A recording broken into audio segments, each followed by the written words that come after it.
দেখুন এলইডির ব্যাকলাইটটা খারাপ ছিল, ব্যাকলাইট চেঞ্জ করে দিয়েছি। ব্যাকলাইটটা চেঞ্জ করে দিয়েছি, এবার অন করে দেখাচ্ছি ব্যাকলাইটটার প্রবলেমটা কী ছিল আর রিপেয়ারিং করার করে কি হলো রেজাল্ট। সেটটা অন করেছি, দেখুন এবার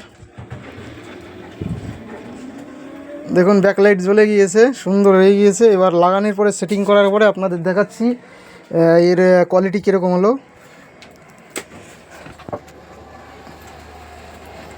এবার দেখুন প্যানেলটা লাগিয়ে দিয়েছি, এবার রেডি করে দিয়েছি। এবার সেটটা অন করব আমি। দেখুন এইখান থেকে সুইচিং করে দিচ্ছি, অন করে দিয়েছি। দেখি এবার রেজাল্টটা কী আসে। দেখুন সেট কমপ্লিট, সুন্দর এসে গিয়েছে। ওকে সেট। এবার ভিডিওটা দেখিয়ে চালিয়ে দেখাচ্ছি আপনাদের। এই দেখুন ভিডিও দিয়েছি, সুন্দর ছবি, কোয়ালিটিটা দেখুন, খুব সুন্দর কোয়ালিটি আর সুন্দর চলছে। সাউন্ড অফ করা আছে, নাহলে কপিরাইট মেরে দেবে, ওখানে সাউন্ডটা অফ করে রেখেছি। আবার কালারটা দেখুন আর কোয়ালিটিটা দেখুন, কত সুন্দর রিপেয়ারিং হয়ে গেল।